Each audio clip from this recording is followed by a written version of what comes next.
Hi hello എല്ലാവർക്കും നമസ്കാരം. Big boss മോളിവുഡിലേക്ക് ഏവർക്കും സ്വാഗതം. ബിഗ് ബോസ് മലയാളം സീസൺ 6-ൻ്റെ 72-73 എപ്പിസോഡിലെ വിശേഷങ്ങളാണ് ഈ വീഡിയോയിലൂടെ പങ്കുവയ്ക്കുന്നത്. വീഡിയോ കാണുന്നതിന് മുൻപായി ഇനിയും ചാനൽ സബ്സ്ക്രൈബ് ചെയ്യാനുള്ളവർ സബ്സ്ക്രൈബ് ചെയ്ത് ലൈക്ക് ചെയ്ത് ഷെയർ ചെയ്ത് കമൻറ്റ് ചെയ്യൂ. ബിഗ് ബോസ് മലയാളം സീസൺ 6-ൻ്റെ 72-73 വീക്കെൻഡ് എപ്പിസോഡുകളെക്കുറിച്ചുള്ള സംഭവങ്ങൾ. പ്രധാന സംഭവം എന്ന് പറയുന്നത് ഈ വീക്കെൻഡിൽ ആദ്യ സാറ്റർഡേ എപ്പിസോഡിലാണെങ്കിൽ ലാലേട്ടൻ്റെ പിറന്നാൾ സ്പെഷ്യൽ എപ്പിസോഡായിരുന്നു. ഈ വർഷത്തെ പിറന്നാൾ എപ്പിസോഡിൻ്റെ പ്രത്യേകതകൾ എന്ന് പറയുന്നത് ലാലേട്ടൻ്റെ കയ്യക്ഷരം ലഭിക്കുന്ന ആപ്പ് ലോഞ്ച് ചെയ്തു എന്നതും ലാലേട്ടൻ കഥാപാത്രമായ ഒരു കഥ ക്ലബ് എഫ്എമ്മിലൂടെ സിനിമാ കഥയ്ക്കായി സമർപ്പിച്ചു എന്നതുമാണ്. ആദ്യ സീസണിൽ ഉണ്ടായിരുന്ന രഞ്ജിനി ഹരിദാസാണ് പിറന്നാൾ സ്പെഷ്യൽ എപ്പിസോഡിൻ്റെ ഹോസ്റ്റായി എത്തിയത്. രഞ്ജിനി ഹരിദാസ് അധികം വെറുപ്പിക്കാതെ തന്നെ ഹോസ്റ്റ് ചെയ്ത് ഭംഗിയായി അവസാനിപ്പിച്ചു എന്നത് അഭിനന്ദനാർഹമാണ്.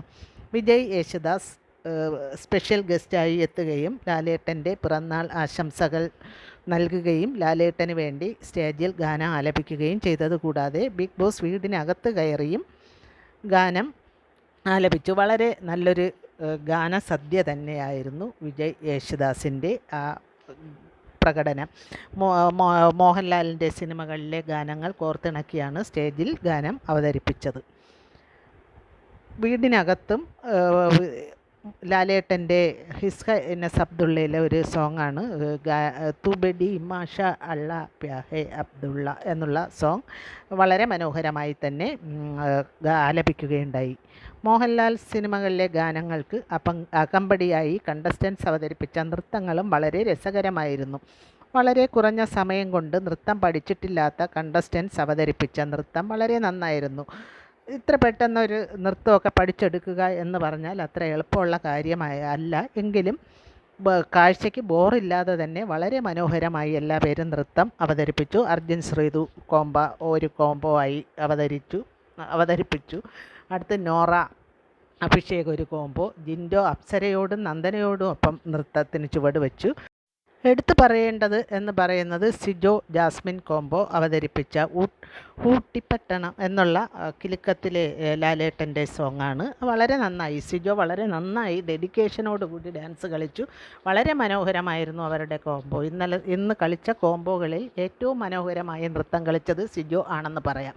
അതിലായാലും ശരി, ഈ ആണുങ്ങൾ മാത്രം, അതായത് മെയിൽ കണ്ടസ്റ്റൻസ് എല്ലാം കൂടി ചേർന്ന് അവതരിപ്പിച്ച മദ്രാസ് 20 മെയിലിലെ ആണെന്ന് തോന്നുന്നു ആ സോങ്ങും. അതിലും സിജോയുടെ പെർഫോമൻസ് വളരെ മനോഹരമായിരുന്നു. പക്ഷേ സിജോയെ എടുത്ത് ക്യാമറാമാൻ സിജോയെ കണ്ടില്ലെന്ന് തോന്നുന്നു. സിജോയുടെ നൃത്തം ക്യാമറാമാൻ അത്ര ഇഷ്ടപ്പെടാത്തത് കൊണ്ടാണോ, അല്ലെങ്കിൽ ഇത്രയും ഇഷ്ടപ്പെട്ടത് പുറത്ത് കാണിച്ചാൽ പ്രശ്നമാവും എന്ന് കരുതിയിട്ടാണോ എന്നറിയില്ല. എന്തായാലും ക്യാമറ ഫോക്കസ് സിജോയ്ക്ക് വളരെ കുറവായിരുന്നു. സിജോയുടെ നേരെ ക്യാമറ കൊണ്ടുപോകാൻ ക്യാമറാമാൻ എന്തോ മടിയുള്ളതുപോലെ തോന്നി. ജാസ്മിനും സിജോയും കൂടി ഡാൻസ് കളിച്ചു കൊണ്ടിരുന്ന സമയത്തായാലും ക്യാമറ ജാസ്മിൻ്റെ പുറകെ പോവുകയായിരുന്നു. ചിലപ്പോൾ സിജോയെ കാണിച്ചാൽ ഇനി മറ്റുള്ള ഡാൻസേഴ്സിന് അത് നാണക്കേടാകും എന്ന് കരുതിയിട്ടാണോ എന്നറിയില്ല. എന്തായാലും സിജോയെ അവഗണിച്ചതുപോലെ തോന്നി. മനഃപൂർവ്വമാണോ അല്ലാതെയോ, എന്തായാലും സിജോയുടെ ഡാൻസ് ഇത്രയും ആളുകളുടെ ഇടയിൽ മെയിൻ ഫോക്കസായിട്ട് കാണിച്ചില്ലെങ്കിൽ പോലും ശ്രദ്ധിക്കപ്പെട്ടു എന്നത് തന്നെ വളരെ അത്ഭുതകരമാണ്. അതുകൊണ്ട് തന്നെ സിജോയുടെ നൃത്തത്തിൻ്റെ ഒരു ക്വാളിറ്റി അതിൽ നിന്നും മനസ്സിലാക്കാമായിരുന്നു. സാറ്റർഡേ ലാലേട്ടൻ്റെ പിറന്നാൾ ആഘോഷങ്ങൾ ആയതുകൊണ്ട് തന്നെ എലിമിനേഷൻ അടുത്ത ദിവസത്തേക്ക് മാറ്റിവെക്കുകയായിരുന്നു. സൺഡേ എപ്പിസോഡിലും പറയത്തക്കതായി ഒന്നും തന്നെ സംഭവിച്ചില്ല. എല്ലാവരും പ്രതീക്ഷിച്ചിരുന്ന റസ്മിൻ്റെ പുറത്താകൽ മാത്രം നടന്നു. കഴിഞ്ഞ വീക്കിൽ കണ്ടുമടുത്ത രംഗങ്ങൾ തന്നെയായിരുന്നു സൺഡേ എപ്പിസോഡിലും ഫുൾ. ഒരു കാര്യങ്ങളും പറയാനില്ലാത്തത് കൊണ്ടാണെന്ന് തോന്നുന്നു വെറുതെ അവരുടെ അച്ഛനമ്മമാർ വന്നതും രംഗങ്ങളൊക്കെ തന്നെ ആവർത്തിച്ച് കാണിച്ചു കൊണ്ടിരുന്നു. അതൊരു ബോറായി തോന്നി. സത്യം പറഞ്ഞാൽ ബോറായി തോന്നി. ഫോർവേഡ് ചെയ്തൊക്കെയാണ് ആ എപ്പിസോഡ് കണ്ടത് തന്നെ. അത്രയ്ക്ക് ദയനീയമായിരുന്നു എന്ന് പറയാം. ഒരു കാര്യങ്ങളും പറയാനില്ലാത്തത് കൊണ്ടാവും ഒരു പക്ഷേ ഇങ്ങനെ വലിച്ചു നീട്ടിയത്. തലയിണ ടാസ്കിൽ ജിൻഡോയുടെ ജഡ്ജ്മെൻറ്റിൽ അനീതിയായിരുന്നു എന്ന് പറയാതെ പറഞ്ഞു വെച്ചു.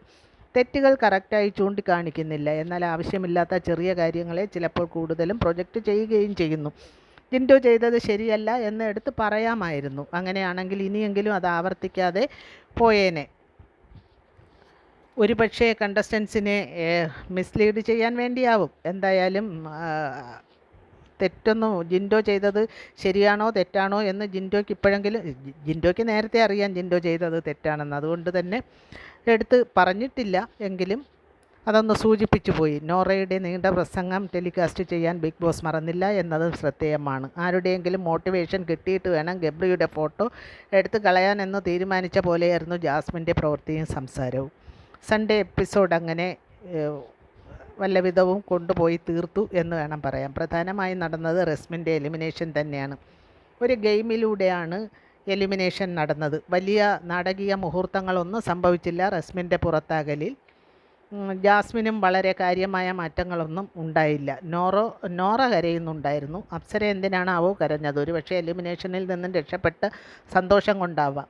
അല്ലാതെ റസ്മിനുമായി ഒരത്ര അടുത്ത ബന്ധം സ്ഥാപിക്കുന്നതൊന്നും ഇതുവരെയും കണ്ടിട്ടില്ല.